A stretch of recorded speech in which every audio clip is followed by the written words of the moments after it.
So why do I feel so strongly about the so-called prosperity gospel? There's an easy answer, but before I give it, let me define it a little bit. It's on a continuum from the most radical to what would be called soft or light. And the most radical would be basically say, God wants you rich, and you should partner with him by faith to pursue riches. And the justification would be given, can't accomplish much in life without money. And so go for it. Or another rationale might be, you're kingdom kids, and kingdom kids don't wear tattered clothes. They dress like the king, and so on. The light would be simply being more cautious not to say those gross things about wealth, but to minimize sin and minimize pain and only talk about how well things will go for you if you follow Christ. So why do I abominate this so-called gospel? I think it is another gospel. And the first reason would be simply to go straight to the Bible and see what Paul says about those who want to be rich. I mean, it's just, he says, this is 1 Timothy 6:6, now there's great gain in godliness with contentment. In other words, without craving for stuff. For we brought nothing into the world, and we cannot take anything out of the world. If we have food and clothing, with these we'll be content. It's just amazing. But those who desire to be rich, now here's the key text, this is verse 9. Those who desire to be rich fall into temptation, into a snare, into many senseless and harmful desires that plunge people into ruin and destruction. For the love of money is the root of all kinds of evils. It is through this craving, that is, this craving to be rich, that some have wandered away from the faith and pierced themselves with many pangs. In other words, the very thing that leads people to suicidal piercings of pangs, namely the desire to be rich, is nurtured and cultivated by the prosperity preachers. They are encouraging that this suicidal behavior happen. That's abominable. Or Jesus said, it's easier for a camel to go through the eye of a needle than for a rich man to enter the kingdom of heaven. Why would he say that? It's because riches are such dangerous things. They're not a blessing usually. They're usually a curse. People are cursed with riches. They're destroyed by riches. And here again, a little parenthesis of qualification. I don't mean it's sinful to make a lot of money. I just mean it's sinful to want to keep a lot of money.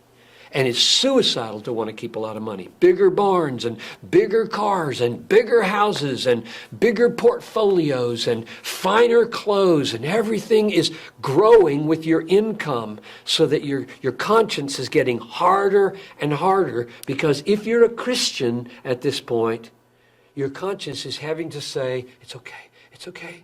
This is okay. This is the Calvary Road. This is what it means to deny yourself. This is what it means to follow Jesus. This is what it means to die every day. This is what it means to have my treasure in heaven. And it doesn't. It won't work. So your conscience has to be lacerated in order to keep from killing yourself.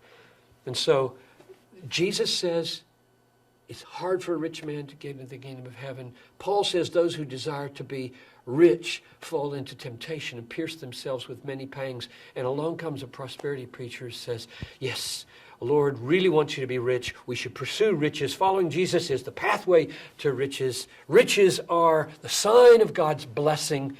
I would just say those are in mutual contradiction for each other, and therefore this is deadly. Now, here's another reason I'm really upset about this.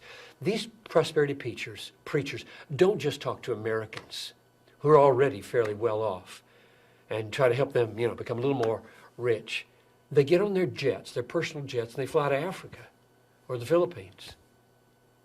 And they land and they gather a stadium full of 100,000 desperately poor people and tell them if they'll believe in Jesus, they'll get rich and all their needs will be met and their wives don't have miscarriages anymore, blah, blah, blah.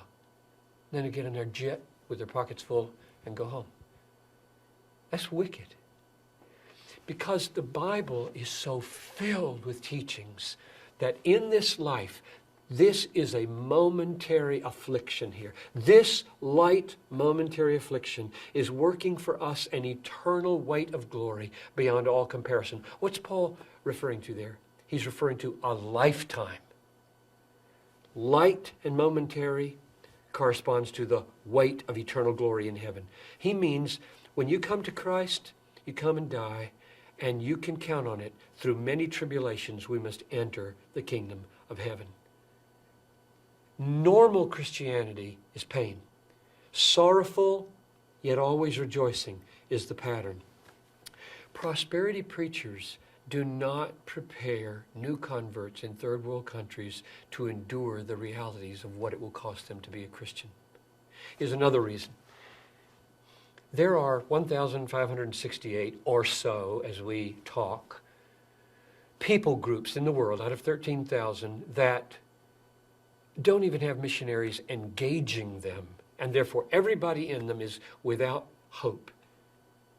Most of those 1,500 people groups are in very dangerous places, meaning if you go there, your kids might either get disease and die, or your wife might be captured and raped, or your family might be butchered and killed. Who's going to go? We have to go. Jesus said, make disciples of every people group, not just the easy ones, not just the comfortable ones. Who's going to go? The product of prosperity preachers? I don't think so. The people that are going to go are the people that have been taught that to follow Christ is to suffer, and it's brief. It's only 80 years. And then comes heaven. I just read this morning with Noel and Talitha, first paragraphs of Revelation 21. And I saw a new heaven and a new earth. For the former heaven and the former earth had passed away, and the sea was no more.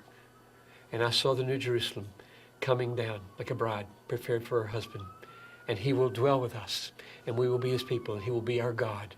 And then every tear will be wiped away, and every pain will be gone. For the former things have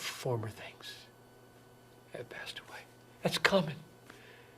The essential biblical problem, maybe that's an overstatement, one of the essential biblical problems with the prosperity gospel is an over-realized eschatology.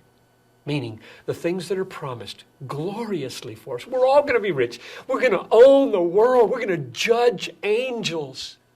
Paul used that argument in 1 Corinthians 3. Don't you realize that you are going to inherit the world? The world is yours. Paulus is yours. Cephas is yours. Life is yours. Death is yours. And the conclusion he drew was, why would you boast in men? In other words, why wouldn't you take that as a means of enabling you to suffer and be lowly and kind and servant-like and walk on this Calvary road and take the pain of being a Christian? That's coming. But what they do, instead of say, we have to wait for that and pour our lives out through many tribulations here, they say, bring it now. Bring it now. The kingdom's already here, right? Jesus brought the kingdom. And it's the overlap of these two ages they don't understand. The new age is a beautiful age. And there are healings that happen in this world. I don't deny that. I just deny very vehemently everybody's going to be healed. You let these prosperity preachers with their healing talk and their word of faith talk go to the 4th floor of Augustana Home, or go to the emergency rooms or to the intensive care rooms of hospitals. Go there and preach your gospel. No, they don't. They wear their nice clothes, stand up with the lights, money strewn all over the thing, with people out here who desperately want somebody to tell them how to get rich, and there they make a lot of money that way. They don't go to the places where it's impossible to deal with reality unless you've got a theology of suffering.